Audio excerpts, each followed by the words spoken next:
I can see that people are still getting in and trying to connect to the things. So once again, I'd like to thank very much FACENS and the area they have kindly offered us. So we have a connection, and thank you Polyglotta Club, right? Our good Clube Poliglota Sorocaba. We always have a little bit of confusion with the way to say the name of the club. It's Club Poliglota Sorocaba. That's our name, okay? So let me start by sharing the screen and present to you some of my studies, okay? Here we go. I needed to, please be kind to wait because technical stuff is not my cup of tea, but I will get there. Okay, so here, can everyone see my screen? Yes, I hope it's all right for everybody. So here we go. Yes. Ethics on artificial intelligence.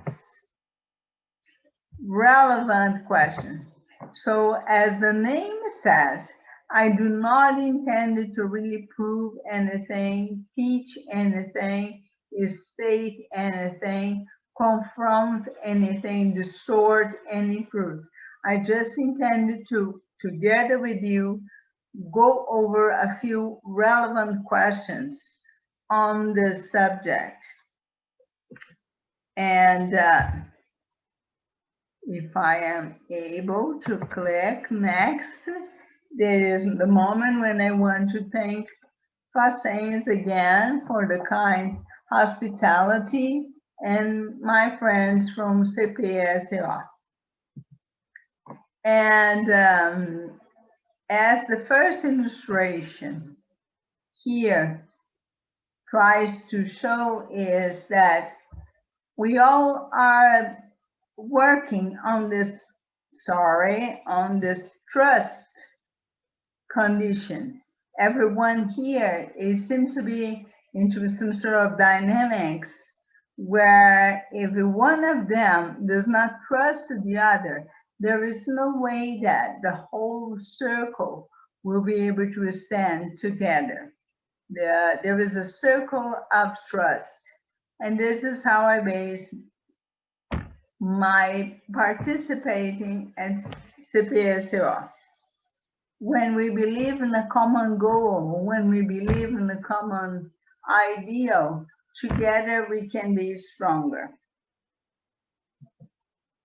And then I know many of you may wonder, but why does an English teacher get interested on artificial intelligence? What is it? What does this woman know about artificial intelligence? Well, I really don't know much about it, but what I found out is the following. Some 8 years ago, there was this student of mine. He's from São Paulo, and he is an engineer, and he had to present something about neural network. He was invited to present his paper in Miami. There was going to be a convention in Miami, and he had a job to debate his paper, which was studying neural artificial intelligence connected to metal and metallurgical works. So I am the kind of teacher that I almost never know how to say no. So I embraced this idea, and to my surprise, together with my student, I was able to help him with the language because he needed to practice pronunciation, intonation, sentence construction, and give the right times and pauses so they would make a good presentation. And of course, by listening to him, by reading his paper, the topic really began to, there was a certain light I could see in all this universe of artificial intelligence. So that's how I was introduced into that. And from that point on, all I kept in my mind, wait a second, I'm trying to move something here. Yes. All I kept in my mind is, how is it possible to define a certain connection between language and learning and intelligence? So, of course, I had to do some research. And how I started my research? Simply with the question, how much research is there available about artificial intelligence? So that's what I did. And to my surprise, what I got was this. You Google it, and when you Google it, it shows you with this huge number. So there were about 716 million results about my request, about my question. So then I thought, okay, Selene, and now if you have all this huge number, what course are you going to take? What is going to be the direction you're going to get to? Do you have a goal? Do you have an aim? Are you searching just because to find names? Are you searching just because you want to find the newest, most recent technology available, or the new thing that was created using artificial intelligence? What is that? I really had in mind. I didn't know quite well, but I kept moving and moving on. And then I realized that we are already living with hundreds and of different uses to what we know as artificial intelligence. But how many different uses do we know? If I ask any one of you, maybe you will give me 1, 2, 3 examples. If there is any engineer here present, certainly this person would have more examples.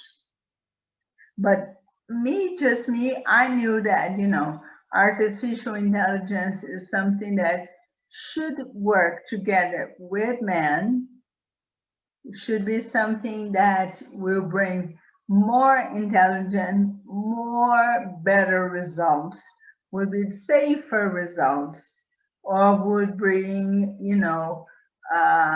harmony into things, something that would come to make the world function better. That's what I have in mind. And to my surprise, I was going into interesting links, interesting papers, interesting books, interesting documents. And by the way, here I tell you that all the links and PDFs related to this presentation will be left available to you guys. You just have to ask me or Tiago or Teco or anybody at Clube Poliglota, and we are going to be able to provide you with all the links to these papers, because I cannot really impose what I found. I can tell you about my trajectory. I can tell you about how I was approaching and going deeper and deeper. But the benefit of reading, the benefit of exploring the idea from the source, is something that everyone who can read will understand what I'm talking about. Okay, so what are some common examples we hear or we see around us or we have heard about, and that is connected to artificial intelligence? Maybe everyone has heard of self-driving cars, cars where there are no human driving in any situation. And then for that, one may wonder, yeah, right, the car is self-driving car, but what if you have your child in this street and suddenly there is a ball and then child starts chasing the ball? Are you 100% sure the car will be able to stop immediately?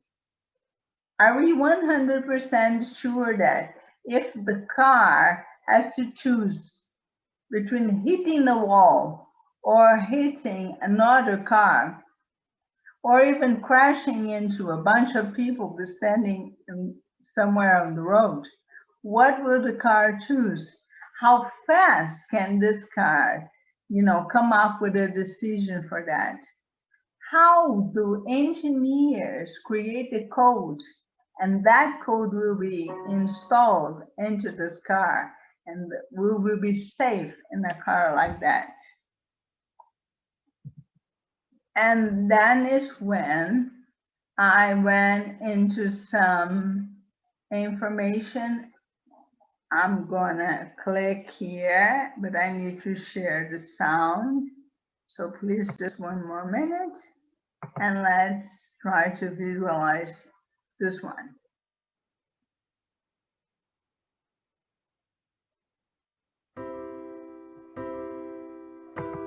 Everybody can get the sound? I hope so. Yes. Thank you, Teco.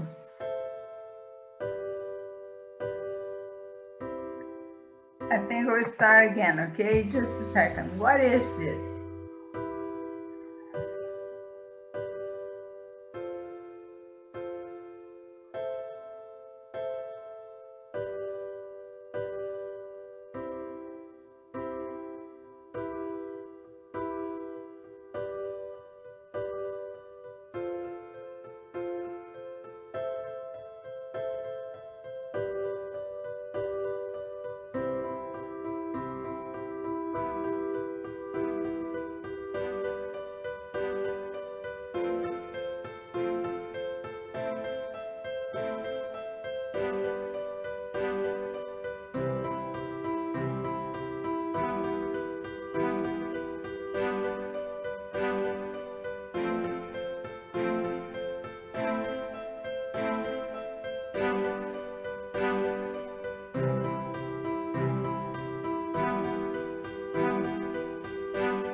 Okay, that is our leca, to play, to heal.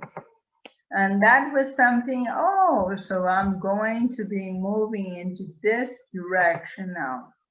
I know that not just cars or self-driving cars, but maybe the minds behind the people who are constructing and using this intelligence also can guide this use in this technology for better things.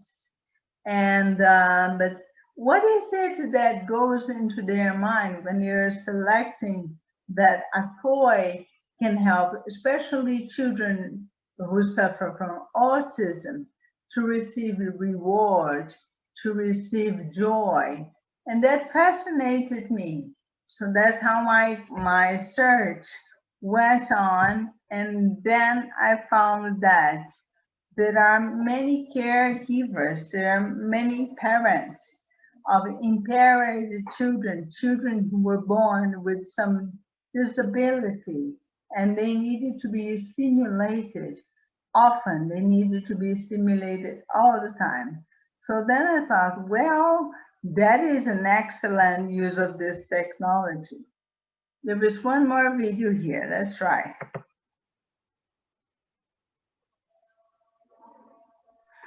Selene, before you start the video. My name is Tracy Howell, I'm from Overland Park. Careful.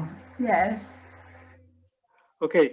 No, before this video, it's very interesting that you said, because I can talk a little bit about this particulation of how the artificial intelligence can take part of the people who are have some disability, and how these dispositives can work for us. There is a dispositive who convert um, for a camera that is seeing something it's writing on the paper or on the computer, every kind of superficie, and it can be converted for a voice. So people who can't see. So really the device then gets an image, reads the image, scans the image, and tells you that you are near a door or you are near a thing. No, it's not for images, for wrote things, like texts. So you can. All right. Yeah, you can read a newspaper. You can read I don't know, something writing, and or even in the screen, and it converts to voice. Or even though the screen readers who can convert what is wrote in the screens for the computers to voice.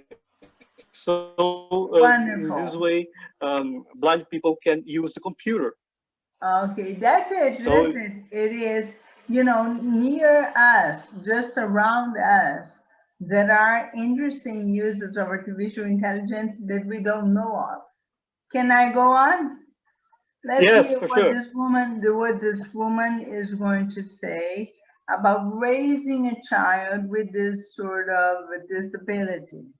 Kansas. My son Britton is 6 years old and has autism. So I'm Eileen, I'm Charlie's mom. Charlie's a little boy who is 3 years old. He's severely autistic. Well, what's great about Leica is that my son immediately connected with this robot, this ball that was running around and coming back to him and responding to his call. Yeah, this is something I like to emphasize. Connect with the child, responding to the child, creating immediate connection. This is the key word. I saw Charlie playing hide and seek with it. I mean, that's something that a neurotypical kid would just kind of do anyway, but Charlie doesn't usually do that. I've noticed my son had a very rough day at school today. He had some really challenging times, but came home and took 30 minutes to spend with Leica and is a much more calm and relaxed child. I think a more calm and relaxed child. It's shown, there's your proof that it's a pretty remarkable product, and to have it in the home would be outstanding. I'm Ladislas. I'm Marine. And together we want to help exceptional children live exceptional lives. Meet Leica, the first robotic interactive smart toy designed. Robotic interactive smart toys. Robotic interactive smart toys. Specifically for children with special needs. Children with autism live in a world where they are constantly overwhelmed with sensory stimulations. It is often hard for them to connect to other people or focus on a single activity for a long time. That's why parents and therapists often use reinforcers to teach the children. For some it will be music, for others colors and lights, or just vibrations. Using these reinforcers to teach rules and guidelines to the children is paramount, as it helps them understand and interact with the world around them. Leica's unique. Again, I found the story help understand and interact with the world around them. Strength is in combining both the activity and the reinforcer within one toy.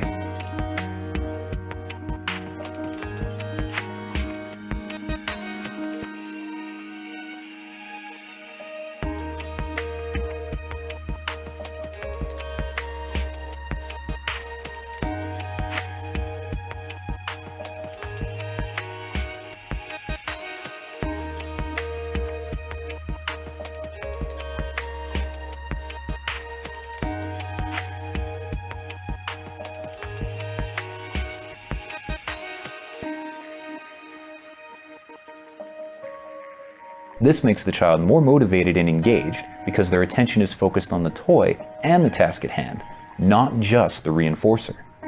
Leica has been tested with more than 100 children in France and in the US. It's been trialed at home with parents, with therapists, in specialized centers and hospitals, and the results are quite simply amazing. This could be a great tool for therapists to connect with these kids, keep them engaged, which is the second very difficult thing to do, and use it to connect and teach them. We really think that we have something that will truly make an impact on the whole community working with exceptional children. And that's the data that Leica collects and passes back to our monitoring platform. Identifying what's the next step in therapy or what is something that maybe the child has mastered. It would be remarkable to be able to share that data and also be able to share that with educators. Now we're And that is another part that I want to emphasize. Share their data with other people and with educators. Share. We're actually getting into the field of technology and how it can work with individuals with autism, how it can empower therapists to work with those individuals. And ultimately, I believe it will help us from a research perspective. Leica will have numerous apps and activities available on the App Store right from the start, and new apps will be developed and released continuously. It's important to us that each child makes the most out of his amazing toy. But it's really more than just a toy. It's a companion, an interactive robot, and a wonderful educational tool. Interactive robot and an interaction tool. No, I am not making any propaganda on this toy. I don't get any money for being here, but just my course on this research trajectory took me there, and I was glad I found it. And then there is something else, which also related to connection, animal care. So how is that possible that artificial intelligence can help with animal care?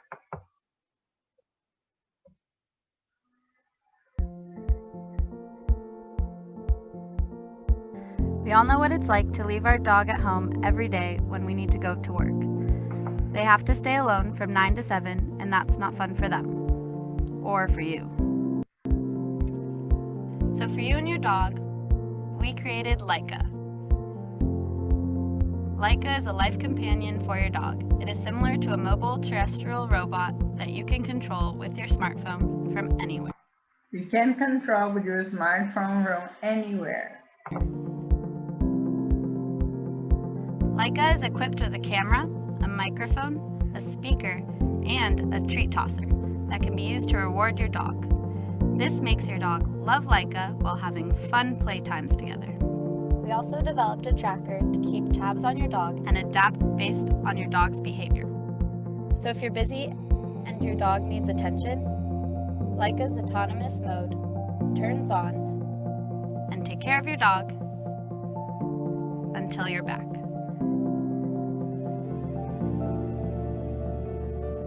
Hi everyone, my name is Thomas. I'm one of the co-founders of CamToy, and I'm a dog lover since my childhood. When I started college, I couldn't spend as much time as I used to with my dog. This is how I first thought about Leica, a smart dog companion. The CamToy team has been hard at work conceptualizing Leica. We gathered amazing partners and we're ready to go over the industrialization process. And here we are now in Paris, in the biggest startup campus in the world, the Station F. I'd like to introduce you a well-known veterinarian and dog behaviorist in France. He helped us a lot from the beginning to better understand dogs. I was very lucky to meet Thomas, Marvin and all the team of CamToy.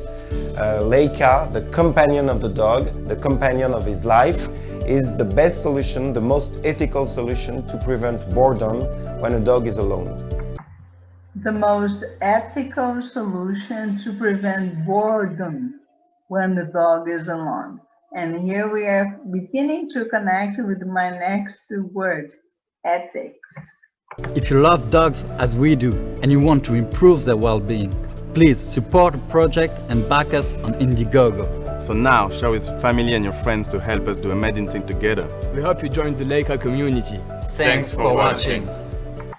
Yeah, well, there is one more thing that I found very relevant in this video, is that they were able to put together a team of people who may not be able to join themselves and develop this.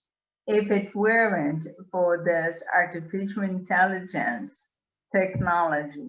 This is the thing that motivated them to be together. Okay, moving on. Yes, but we also know other maybe not so pleasant ways that we are used to seeing surveillance with cameras, with robots, things that are there to monitor people. And that is when we start to go into the territory of not so clear aspects of artificial intelligence. Why do we have to be monitored all the time? Why has there got to be so much control over things? And who is in charge of evaluating this control? What do they want to do with all that much information they get?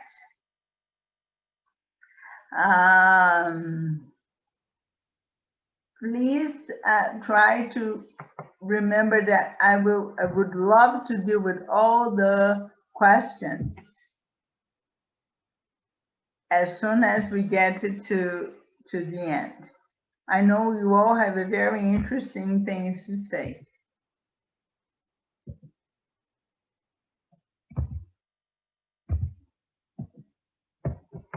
All right, yes. So the area that is dealing with the surveillance is called biometrics. Biometrics, it is the area that is going to connect our biology, our cells, our tissues, and everything else that is very human, unique, to science, to data, to information, to the possibility of controlling something or guiding something.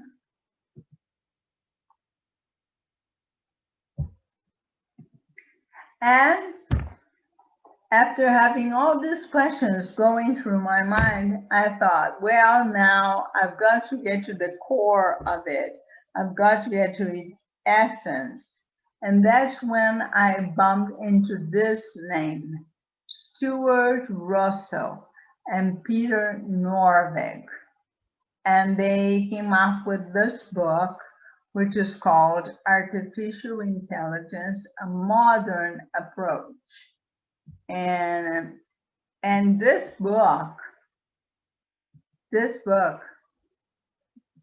man, Russell, I copied some of his CV here. Currently, he works at Google, but he has been to Stanford University, NASA Research Center, etc., University of California, University of Berkeley, Woods Hole Oceanographic Institute. So I tried to be very careful that I would not just take a name at random and start talking about that name. So what this book, it is a book, I have it on a PDF. It has got more than 960 pages. So I decided I would try to call it the Bible of artificial intelligence. And the extract I take it from that covers this other people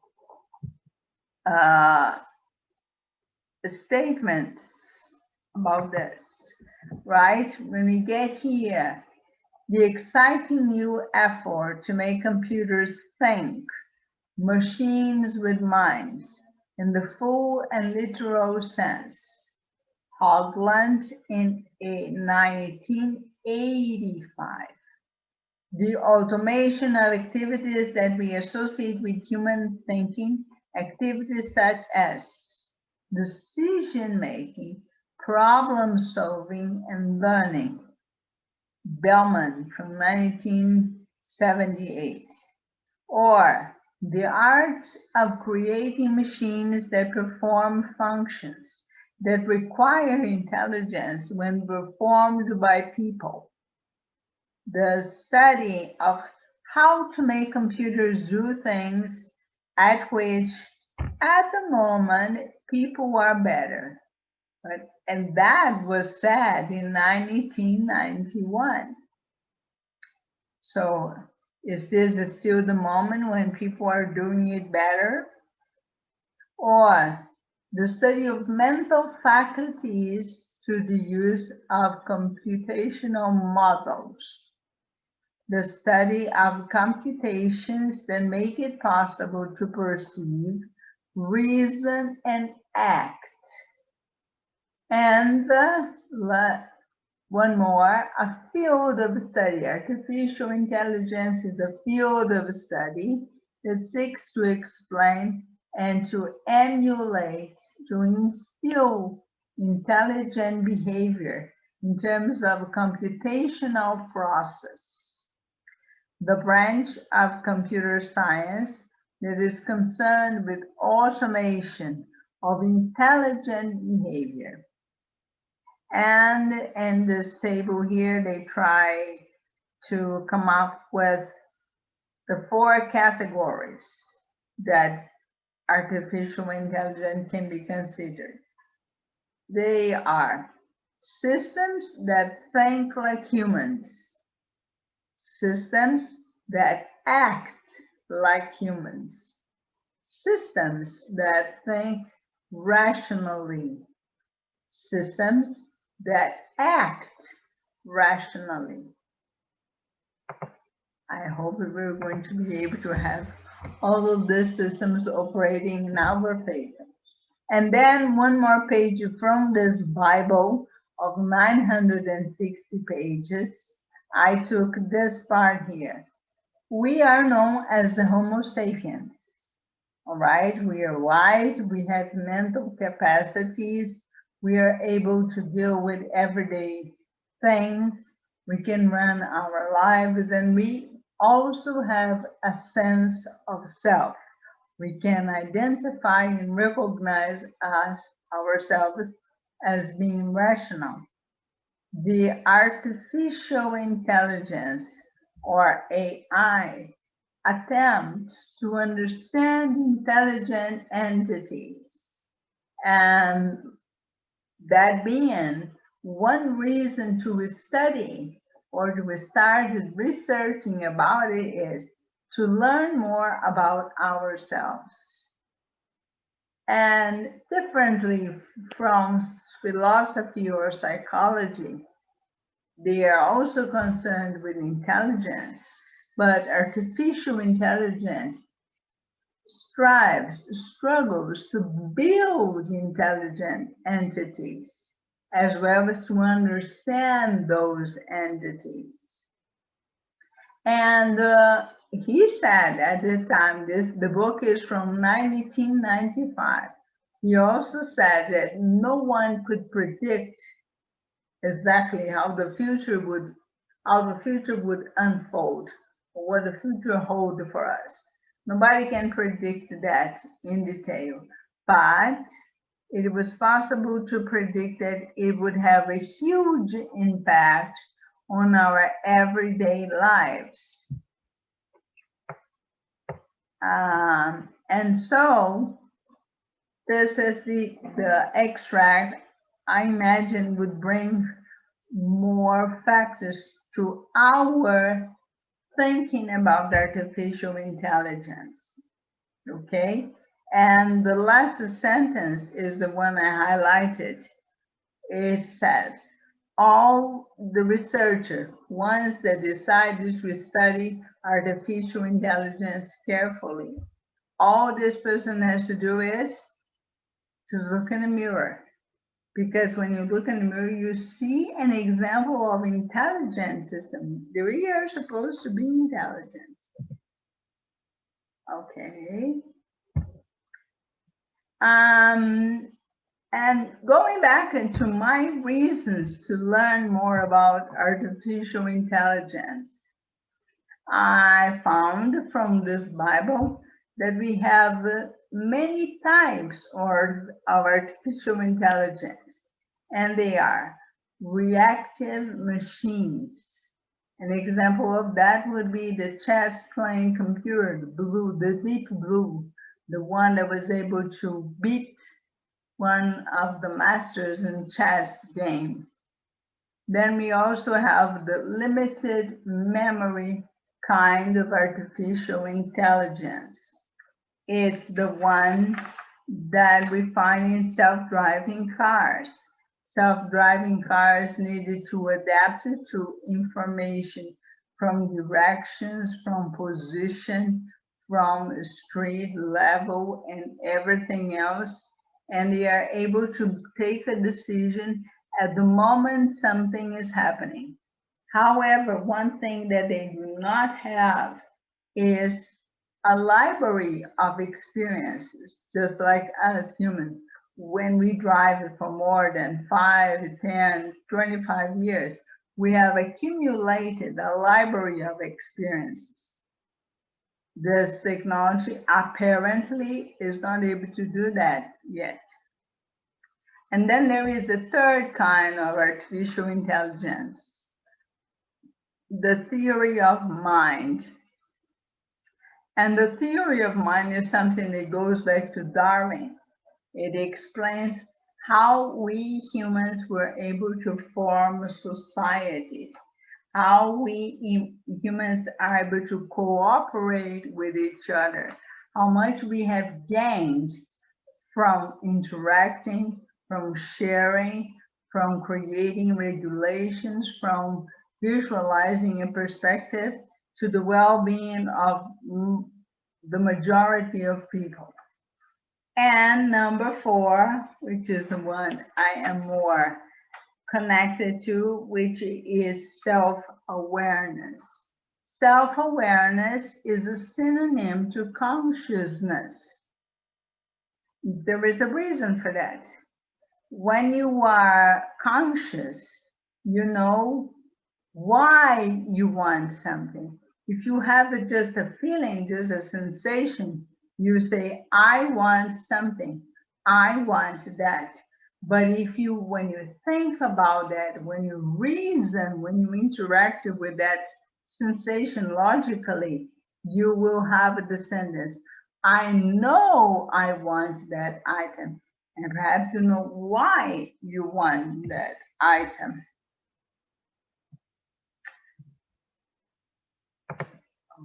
Okay.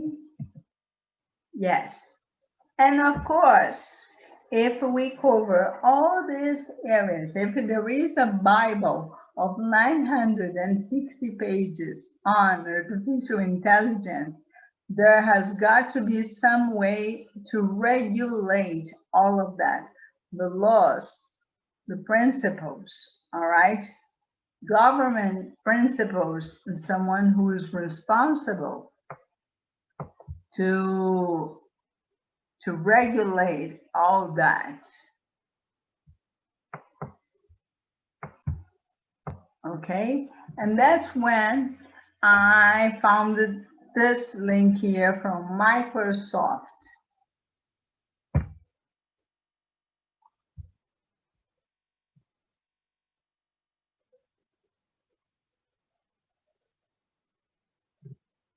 Just a second. Yeah, here we are. I hope the sound will reproduce, because this is not from YouTube. This is from Microsoft. Let me know if you will be able to hear the sound.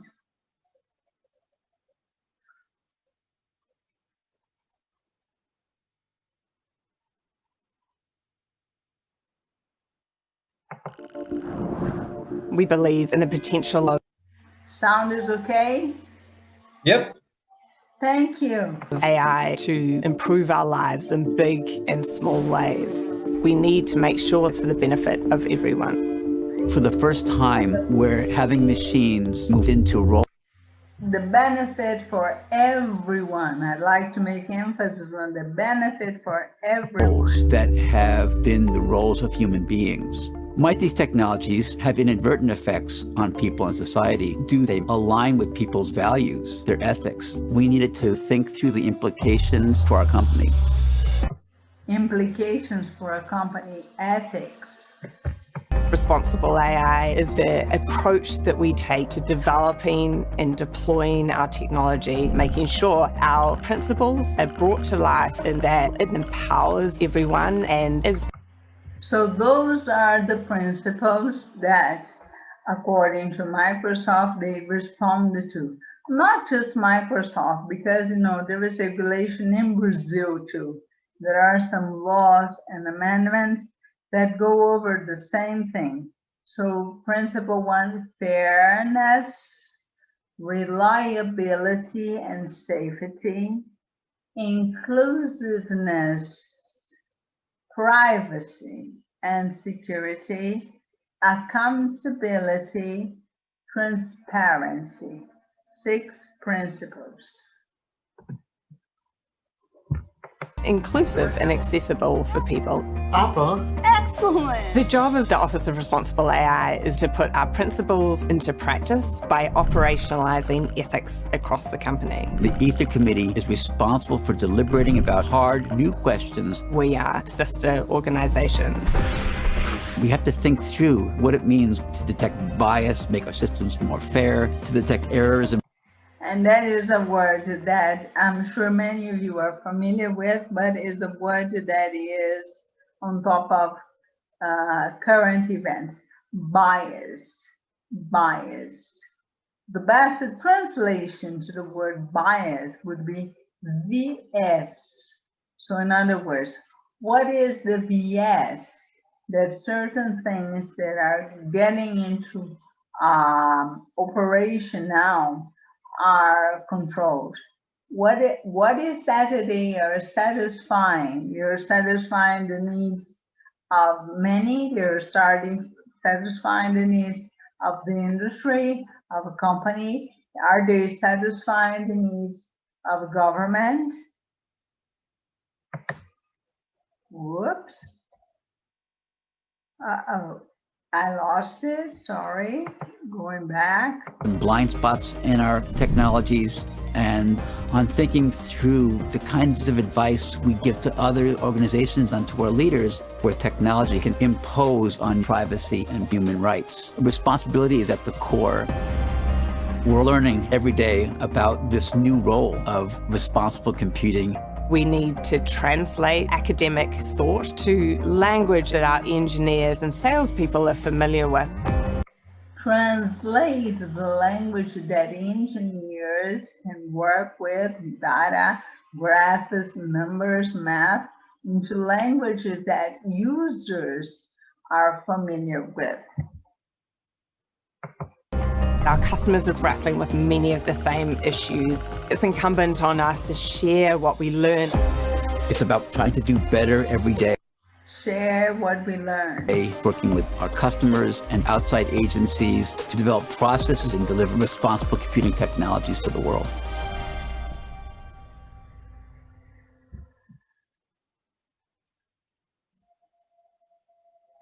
Okay, again, I did not get any penny from Microsoft to be showing this, okay? But it's just, I heard about Microsoft regulating its ethical principles in order to approach artificial intelligence when I watched the video from Yuval Harari in Athens. There was a forum talking about democracy and the dangers of democracy. And that's when the CEO from Microsoft was there. And he was the one that introduced me for the first time to this idea of principles to guide responsible use of artificial intelligence. Going back here, that was the regulation. And for my conclusions, okay, based on my research and what motivated me to start researching about, I found that there is a lot more than just my passion to language in different contexts. I was able to discover ethical principles. I was able to discover ways to use this technology and benefit to others. My passion, which is language, has brought me more trust to my friends because they were the ones who helped me a lot by just supporting me and being there and helping with my search, sending relevant information, sending interesting links, and becoming interested as I went by. I have a hope. My hope is that everyone who was here today, and you were able to find a little bit more information and ways to understand things that the only way for us to move on and not to be simply passive in front of this advanced technology, to become active learners, right, is to continue to learn more and more about it, to share more about it, and to be able to connect the same way we are doing here now, connecting, because by connecting is the way we have to share what we know, to share our fears. And basically, this is it. This is it. I now would like to know questions, comments, suggestions, ideas. If you wanted to say something that you disagree, please do. That's what I would expect you to. Okay, Thiago? I think I disagree with everything. No, just kidding. That would be nice because then we keep hours talking. No, you were talking about the subject, and I was remembering. Have you guys ever heard about Sophia? Sophia. Is I a know famous there was robot. a series. Sophia, no. Yeah, Sophia. I like to. If you could please Allow show me this. to share. Yeah, no. Show this video to us. Okay. Yeah. The video is here. Right. I do some clips. Pretty interesting. It's Sophia she's a robot. She was the first robot to receive citizenship in a country. I don't remember which country. Citizenship. She's a citizen. Yes, Oh, she's a yeah, citizen. she was. And Shall this I go back interview to the is beginning? really interesting. No, to the beginning, to this point, because the video is 8 minutes long. So from this part on, if you could share the screen and show it to us. Right. Just it's really interesting. It's funny. Let me and see where I am. Yeah, I think I've seen her. That's a great thing to remember. Share screen. Here we go. Thank you for being patient. I need to share now. Yeah, okay, the control. Hide this. Here we go. I do some. Here we go. Robotics, David Hansen and his robot, Sophia. I think she doesn't have good dress. She does a poor taste in clothes. Oh my gosh, welcome. Thank you so much for coming on the show. Nice to meet you as well. David, you brought a friend with you here, and this is really kind of freaking me out. Yeah, this is Sophia. And Sophia is a social robot. And she has artificial intelligence software that we've developed at Hanson Robotics, which can process visual data. She can see people's faces. She can process conversational data, emotional data, and use all of this to form relationships with people.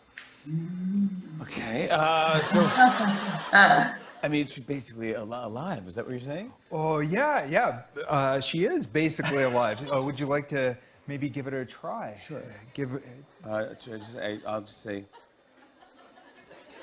what's it's like, you see how awkward my first dates are. It's a robot. I'm getting nervous around a robot, a very pretty robot. What do I just say hello to? Yeah.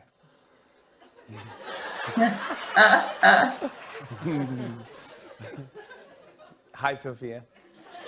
Hello, Jimmy. Oh, my God. Do you know where you are? Of course. I'm in New York City, and I'm on my favorite show, The Tonight Show.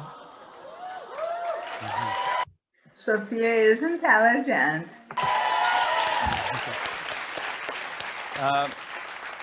Sophia, can you tell me a joke?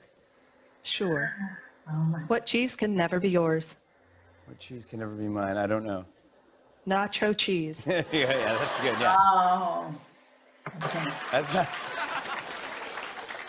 I like nacho cheese. Nacho cheeses. Ew. Gosh, you did, ew. I'm getting laughs. Yeah. Maybe I should host the show. Okay, all right. Stay in your lane, girl. Now... Jimmy. Would you like to play a game of rock, paper, scissors, robot style? Sure. Okay, let's get this game going. Show me your hand to start. Rock, paper, scissors, shoot. I won. This is a good beginning of my plan to dominate the human race. Let's go.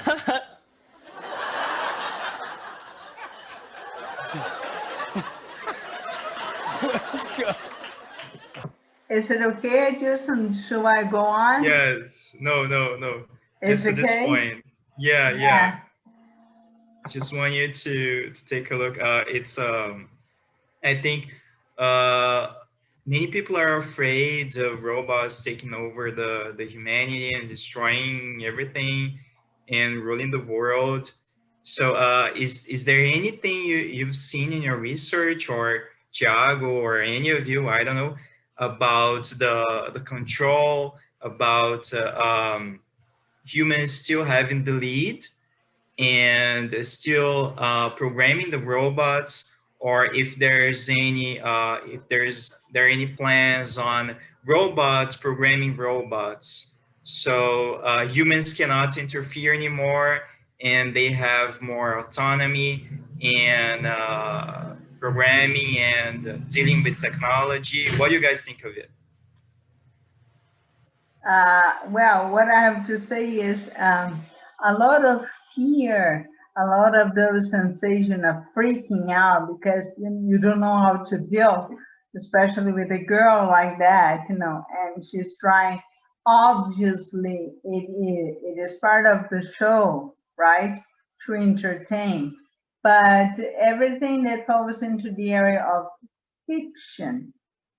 I was just right before joining here today, I was checking on that Netflix series, Black Mirror. Maybe some of you are familiar with that. The Black Mirror was fictional, and that was dealing with the dreadful aspects and consequences of people who are too dependent on phones, right?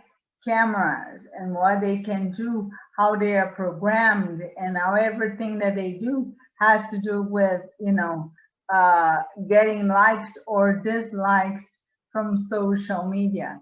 Of course, this is around. And there is also another series on Netflix too about the algorithm and how we are so much into the hands of this algorithm.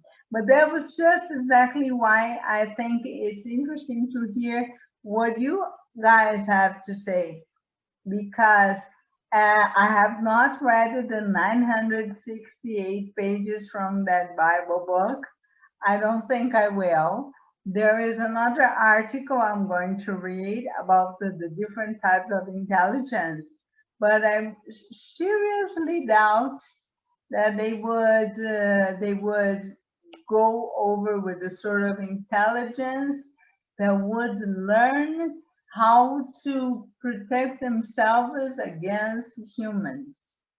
I don't know, but maybe I'm wrong. What do you guys have to say about this, please? Thiago, Felipe, Teco, Caio. Anyone here studies engineering or something like this? Felipe, Ana Paula, Caio. Are you guys familiar with these topics? No? I am a mechanical engineer, so I'm not really into technology. However, I've watched last week the movie The Social Dilemma.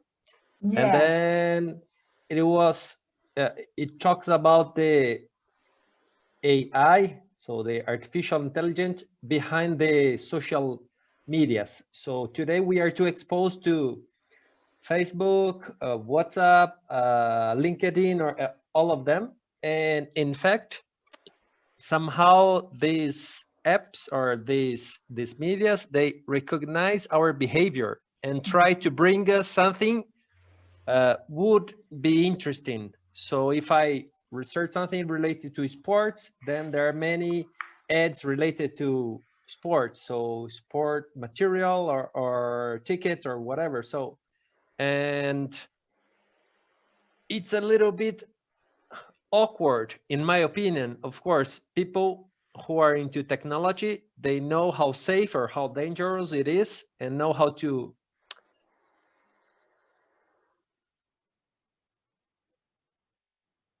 Oh, Felipe's sound is off. He froze. We lost him. I try to avoid putting or exposing too many information. However, always the apps or the social media brings information about myself that I didn't realize I had talked about. So that's what I believe. It should be somehow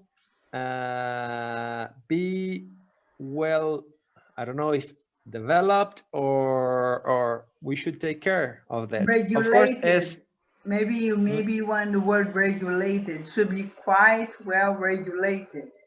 Exactly. As you said, nowadays we are really dealing with a lot of cases of cyber crimes, for example, and then we don't have regulation or so well detailed regulation about that.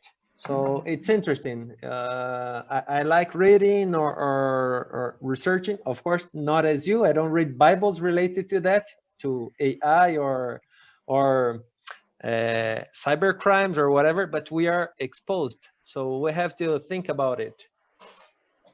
Nice, exactly, well put.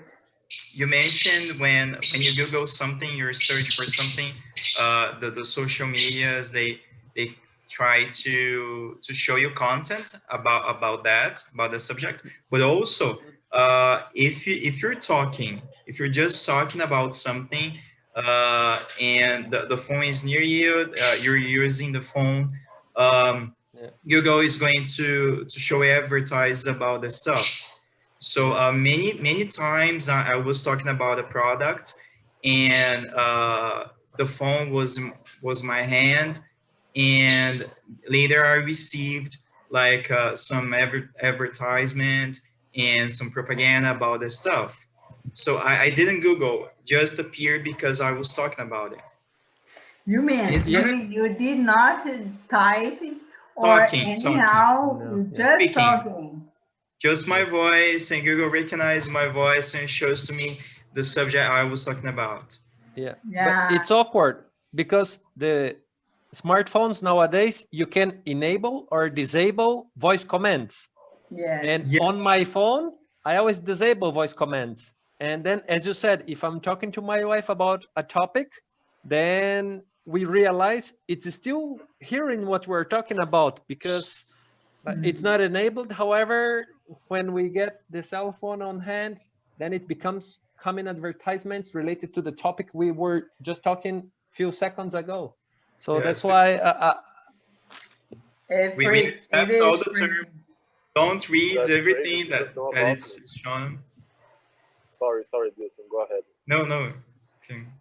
No, go ahead. No, that's it. Oh, I'm just surprised. I didn't know about that. I didn't know when we're talking, when we're speaking, the phone is catching some information and using it. Yeah, you can note it through the advertisements. So if you talk to your wife about trips, then if you get into any social media or even Google, it starts coming suggestions related to the topic you were talking about. So it's just, maybe that's why many public people like actors, actresses, or important people are not using or avoiding using smartphones. They're going back to some old-fashioned cell phones, maybe to avoid that kind of monitoring or that kind of, I don't know, how do they feel about that? That kind of control. Yeah, Exactly. that's right. The money, the surveillance. Remember, there was a slide when I talked about surveillance. Yeah. That's it. The aspect. I don't get to just for comment. Yeah. Go ahead. No, go ahead.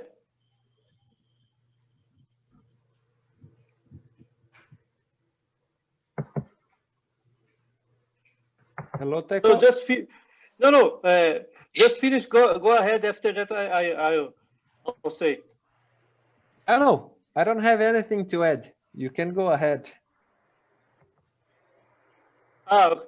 Okay. No, just to say that this kind of control that we are feeling, that when open the cell phone or something and appear these ads, I think that it's a way without back.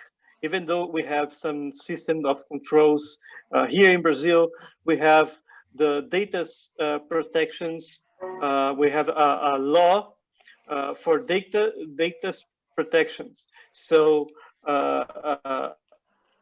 I'm seeing the governments are starting to get certain overview of ads and overview of speed. You know, it's like we have been spied by the cell phones. Like they are surveilling our lives. No, and this is not so good. So I think the governments should be aware about this and create laws and things to avoid all this invasion from our lives. But in general, artificial intelligence, I think it's a way without back. We have Internet of the things, you know, in your refrigerator, in your microwave. Right now, they can have internet, and this is a way without back. So we will get used with our things, with internet, maybe our TV, our bed. You know, you are laid down over there, and your bed offer a new sheet for you. You know, things like that. I think will will be the future.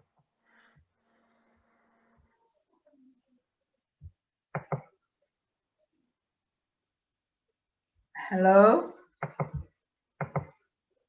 Hello? Yeah, I agree Anyone with else? that. I agree with that. You know, we need to have regulation. I also have one more link to share, and that was something that Caio sent me this afternoon, which is from, may I share again?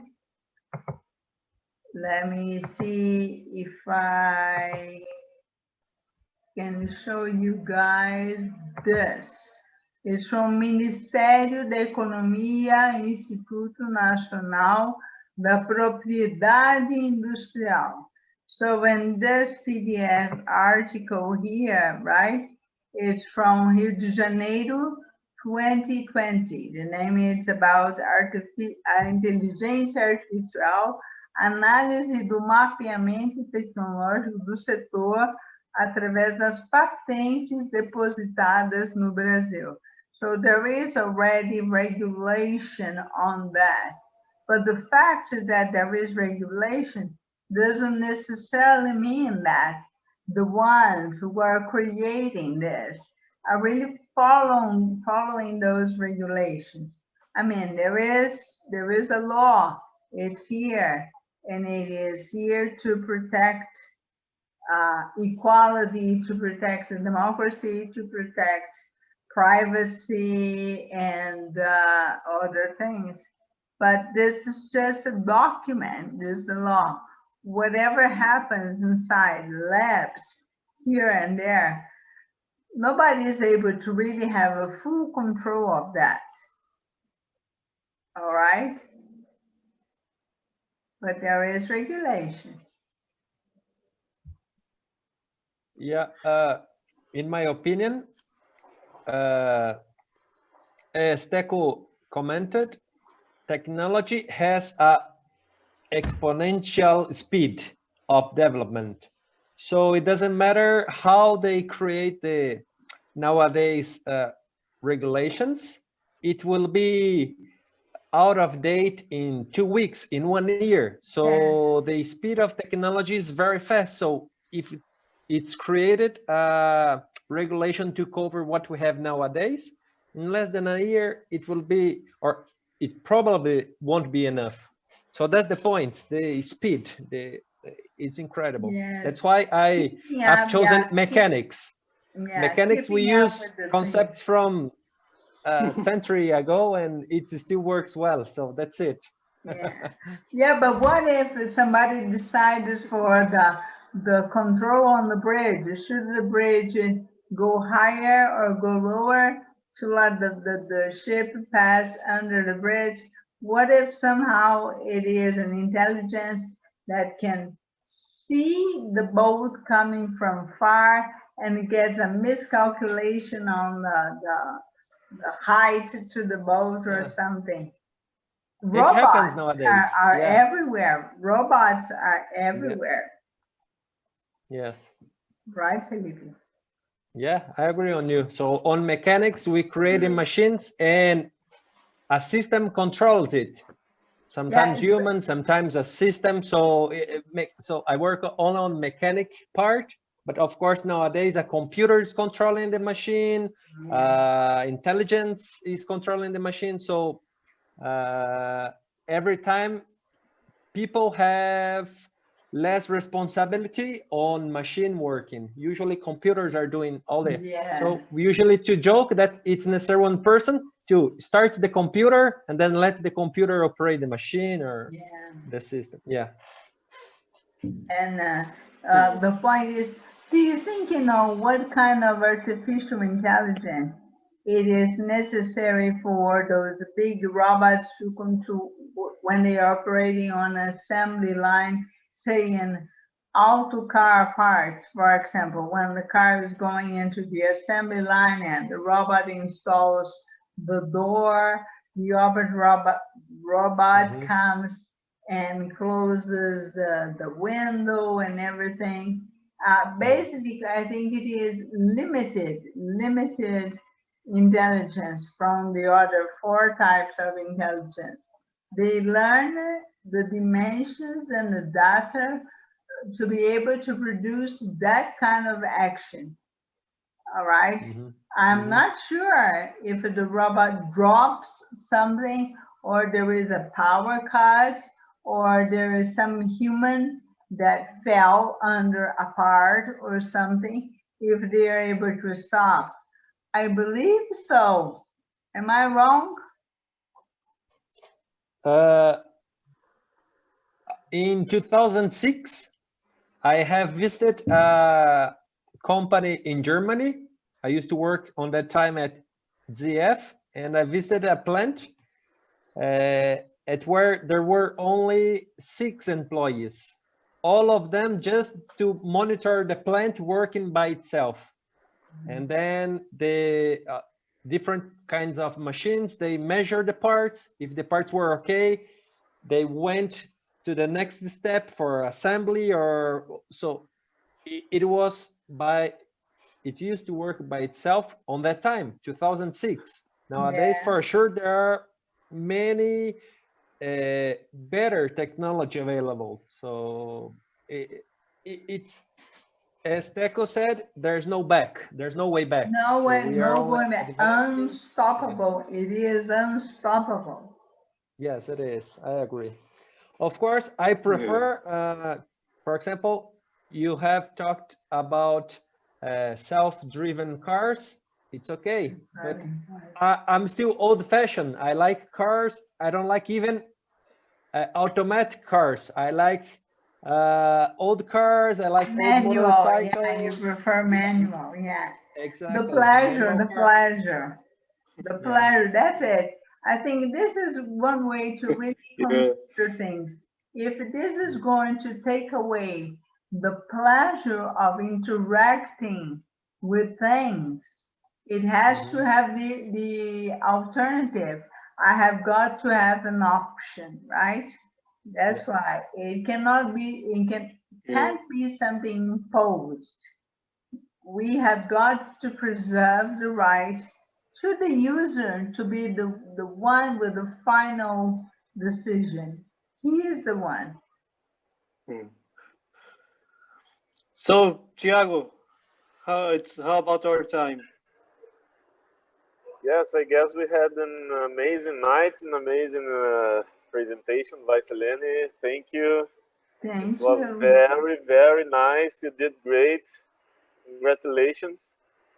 You were a little bit nervous at the beginning, you said to me, but you did very, very good. So I get the help from the circle of trust, remember? When I started, I was talking about the circle of trust. We cannot have the circle of trust only with robots. We need the people to have our circle of trust. That's what is important. Yes, Adilson asked a good question on chat. Why is so much easier to connect with machines, with computers, with cell phones than to connect with humans? And I said, I guess it's because we can order what we want to computers. We can turn it off when we want to, and we can't do this kind of things with other humans. But what I'm really afraid about is what I'm really afraid about is the people that are creating that AI. Those people are intelligent.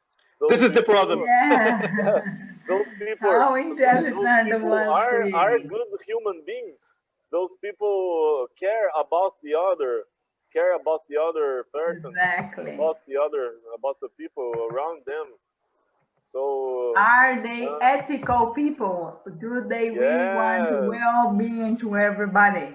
And that's why Yuval Harari says that the power now is in the hands of engineers, the people that created the codes that are going to be programmed into machines. And then somebody asked, what should engineers read? And Harari, Wal Harari answered, they should read Plato, they should read Socrates, they should read the classics, they should read the thing. Yes, Adilson, that's it, show and tell.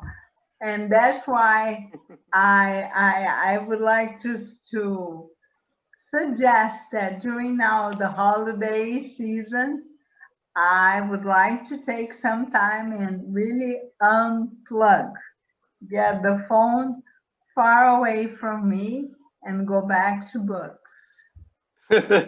Please go on, Thiago. I think I have good suggestion. You, have I? Okay, thank you all. And I want Teco to say something now before we finish. Can you, Teco? Yes. Bom, vou falar em português porque a gente não sabe o alcance do vídeo, né?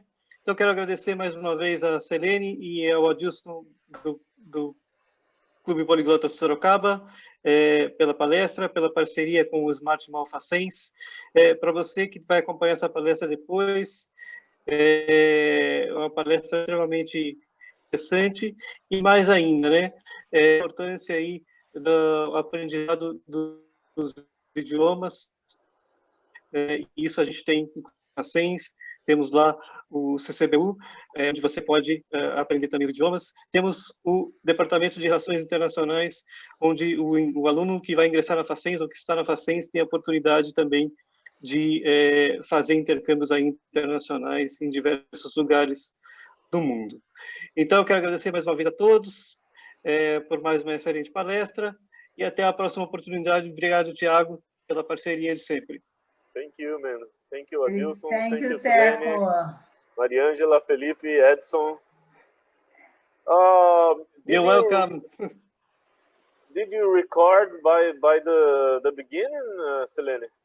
Yeah, I guess so. It was, maybe 3-4 minutes into the start, I have started recording. Okay, can you send me? Great, because I think this lecture will be very interesting for the engineers. Yes. And about the links with the PDFs and everything, we're going to post these PDFs and links in our groups at Poliglota, all right? Possibly we're going to leave that on Facebook too. And I'd like to ask FACENS to have those links and PDFs available by email or something. Okay, all right? Thank you. I would like to give my last words in Portuguese as well, because so more people can understand. Queria agradecer a FACENS por essa oportunidade. A equipe do Smart Mall sempre foram grandes parceiros nossos. Foi nosso primeiro grande parceiro, né? Quando a gente estava começando ainda o clube, já fizemos vários eventos lá, sempre muito bem recebidos, estrutura sempre perfeita. E agora a gente começou aí com uma série de palestras, né? Vai ter mais palestra aí. Se o Felipe, o Edson, o Teco mesmo, o pessoal que está participando, que está acompanhando a gente, tiver alguma ideia de alguma palestra, de algum tema que é interessante, posta nos comentários. Faz a gente ficar sabendo quais são as suas sugestões, as suas necessidades, que a nossa comunidade poliglota é bem grande, temos pessoas de vários históricos, que trabalham em várias áreas, né? E que também falam vários idiomas. Então, segue a gente, continua seguindo aí o Clube Poliglota Sorocaba, Smart Mall FACENS, que sempre vai ter coisa legal, sempre vai ter conteúdo bacana para vocês. É isso aí, obrigado, gente. Obrigado, Adilson. Quando eu trabalhava lá no campus, eu sempre tive muito interesse em vir para cá para o Smart Mall nos encontros de vocês. Mas por coincidência, talvez, não sei se por azar ou porque, nunca batia os horários com os meus compromissos. E aí, quando eu vim trabalhar aqui, eu fiquei muito feliz que eu ia conhecer vocês.